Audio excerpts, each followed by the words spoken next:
The one person Lou Fleming never trusted just made his biggest mistake. He left a paper trail.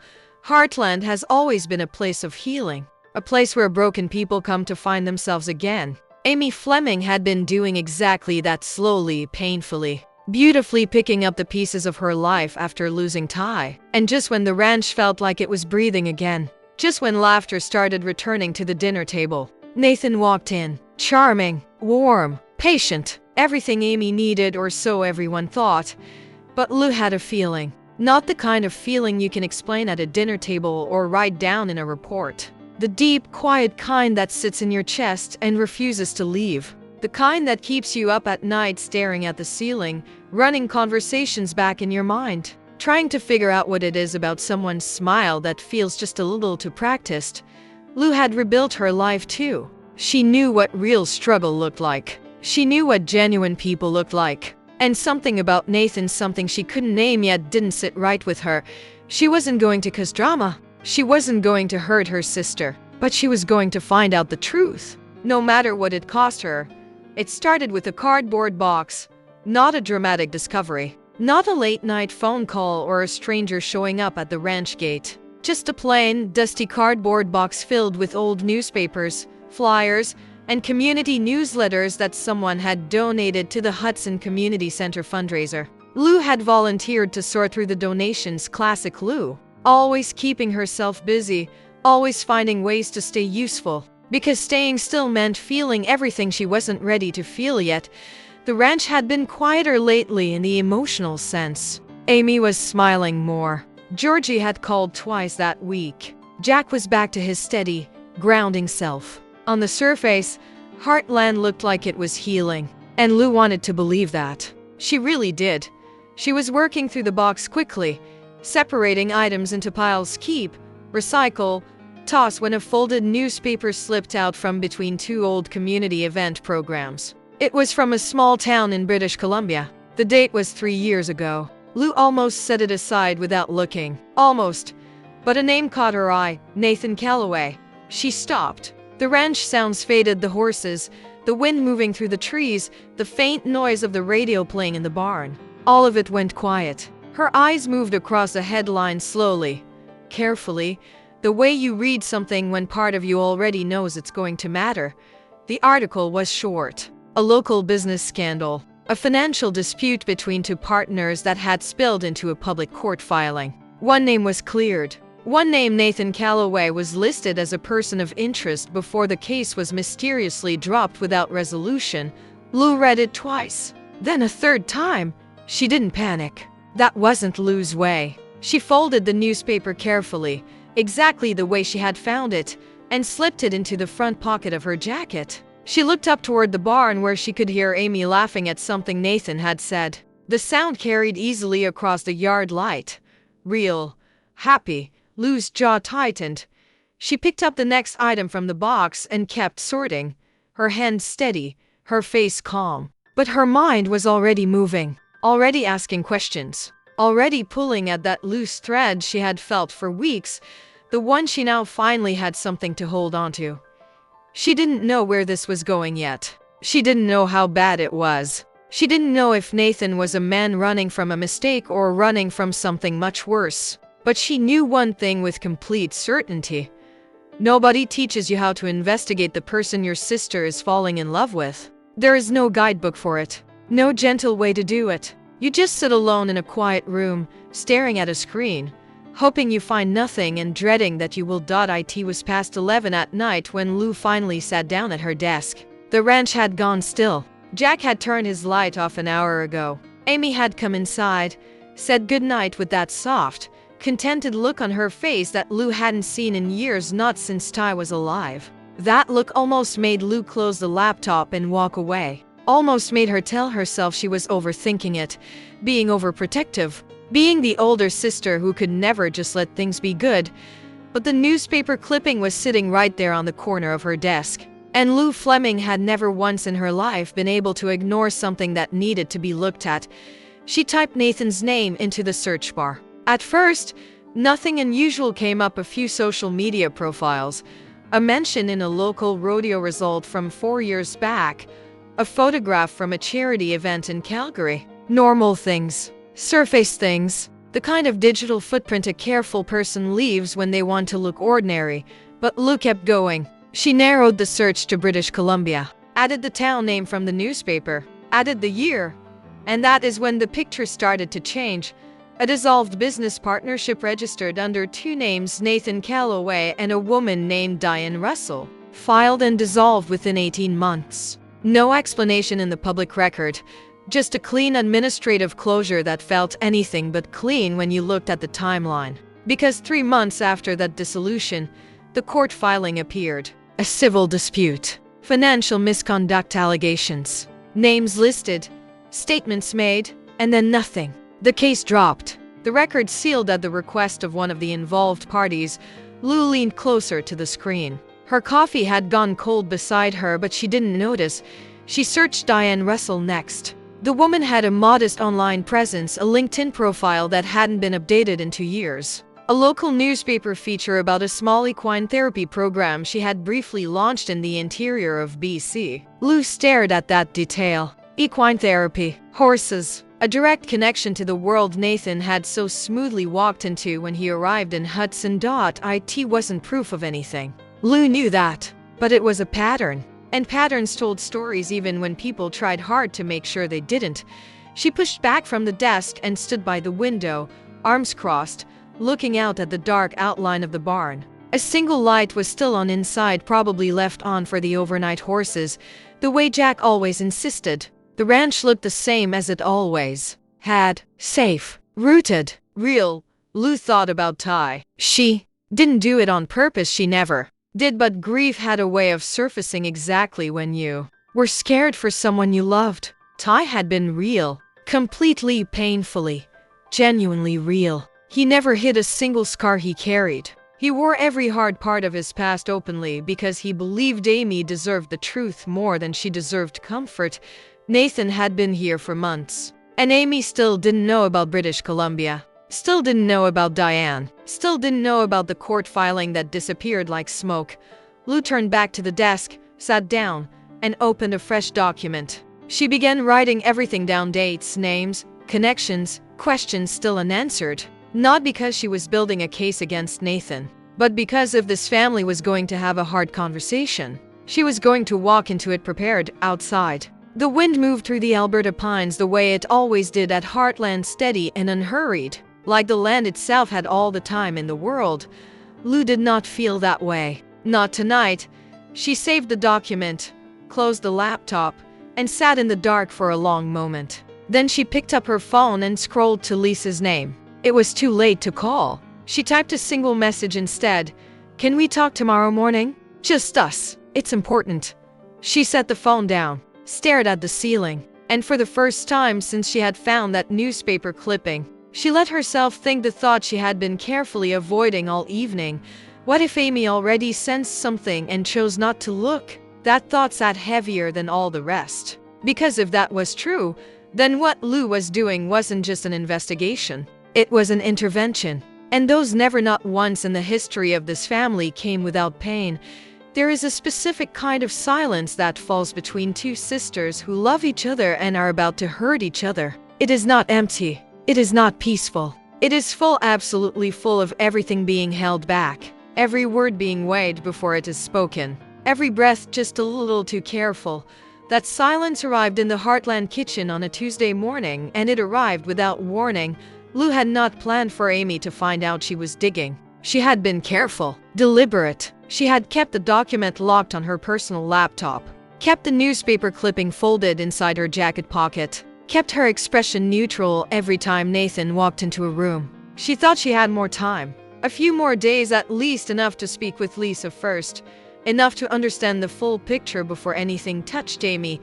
But Heartland had always been a small world. And small worlds had thin walls. It was Georgie who accidentally cracked it open, not out of malice. Not even out of curiosity. Just the innocent, offhand way that people who live far away sometimes say things without knowing the weight those things carry. She had called Amy that morning, and somewhere in the middle of catching up, she mentioned that Lou had asked her a week ago whether Nathan had ever talked about his life before Hudson. A simple question. Georgie hadn't thought twice about it. Amy had gone very still on the phone. "Were you asking Georgie about Nathan?" Amy's voice was low and even, controlled, the tone she used when she was trying very hard not to raise it. Lou did not lie. She never could with Amy, not really. Not in the ways that mattered. "I asked her one question. I was careful about how I asked it. That is not an answer to what I ask you." "Yes." Lou met her eyes. "I was looking into him." The kitchen went so quiet that the sound of a horse moving in the far paddock came through the window clearly, hooves soft against the morning ground. Amy set her mug down. She did not slam it, that was not Amy's way, but the deliberateness of the motion said everything a slam would have said. "Lou," she said the name the way you say something when you are trying to stay calm and the effort is costing you. "Why?" "Because I found something." Lou kept her voice steady. "And before you tell me I am projecting or overprotecting or trying to manage your life, I need you to hear me say that this is not about any of that. I found something real, Amy, something that does not add up. And I did not come to you with it yet because I did not have enough to show you. I was trying to protect you from a half picture. You were protecting me." Amy repeated it slowly, like she was tasting the words and finding them difficult to swallow. "By going behind my back. By calling Georgie. By how long has this been going on?" Lou hesitated. That hesitation answered the question before she could. Amy looked away, looked out the window toward the barn. And in her profile Lou could see it not just hurt, but something underneath the hurt. Something that looked uncomfortably close to fear. The kind of fear that comes not from hearing something unbelievable, but from hearing something you had been trying not to ask yourself. Lou noticed it, filed it away, said nothing about it. "I am not doing this to take something from you."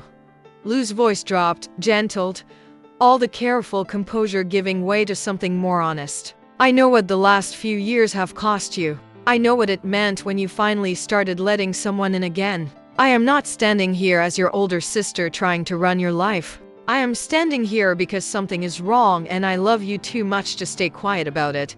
Amy turned back to face her. Her eyes were bright now, the brightness that comes just before tears that a person refuses to let fall. "What did you find?" "Not enough yet."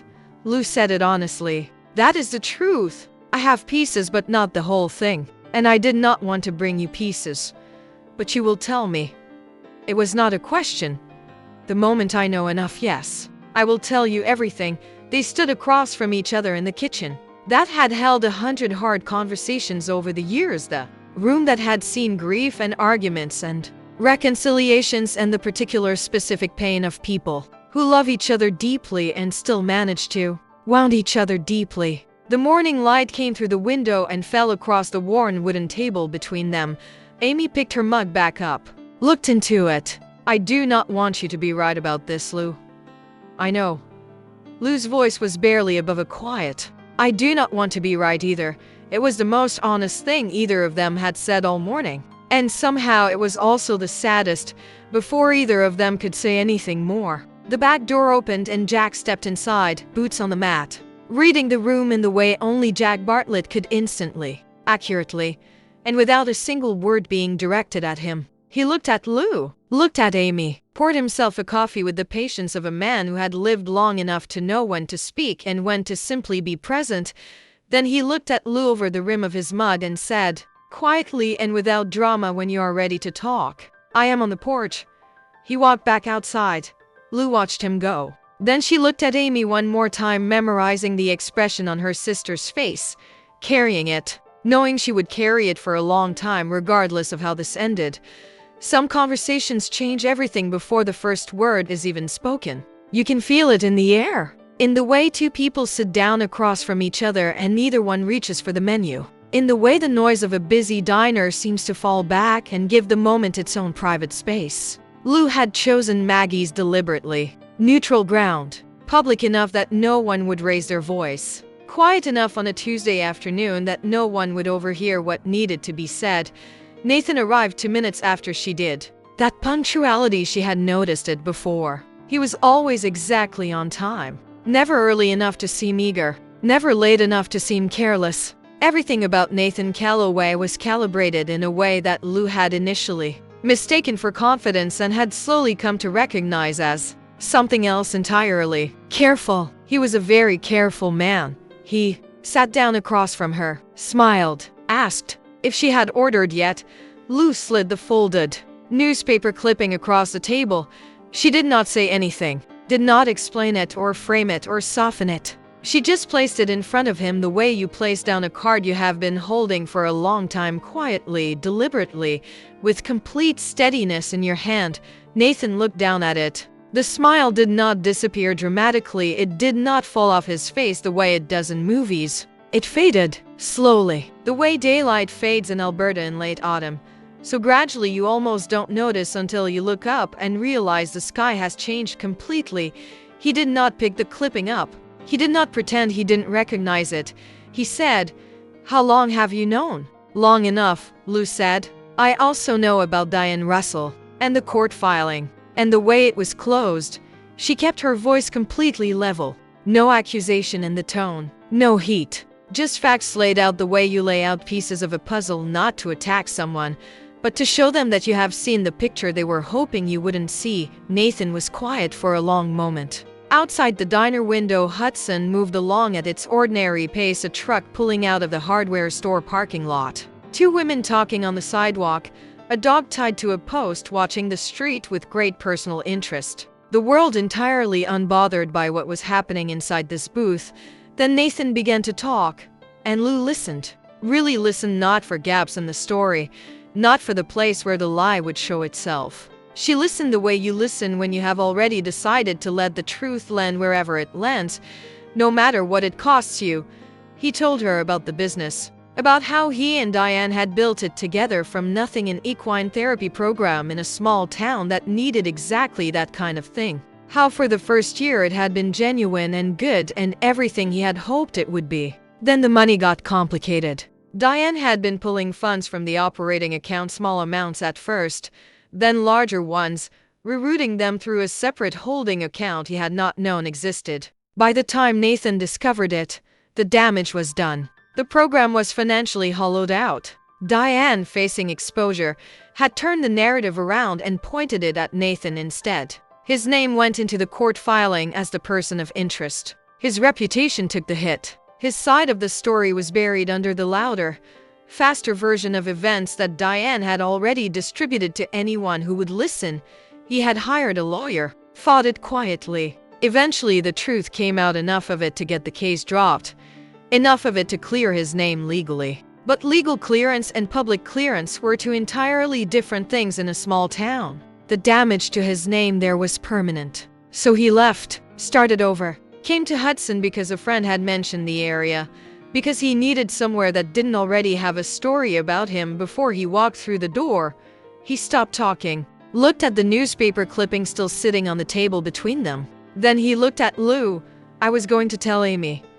His voice was quiet, but it did not waver. "I know how that sounds. I know every person who ever kept a secret says exactly that. But I was working up to it. I was waiting until I was sure enough about what we were building that the truth of where I came from wouldn't just end it before it had a chance." Lou studied him for a long moment. She was looking for the performance, looking for the seams where the story was constructed rather than lived. She had met enough people in her life and business, in her personal life, through everything Hudson and Heartland had thrown at her, to know the difference between someone telling a story and someone telling the truth. What she saw across that table was a man who was tired. Not tired the way guilty people are tired, not the exhaustion of maintaining something false. Tired the way honest people get tired when they have been carrying something heavy for a very long time and the weight of it has simply become part of how they move through the world. She believed him. Mostly. That mostly was important. She held on to it. She picked the clipping up from the table, folded it, put it back in her jacket pocket. Then she looked at Nathan one final time and said the thing she had come here to say, regardless of how the conversation went, the thing that was never going to change no matter what he told her.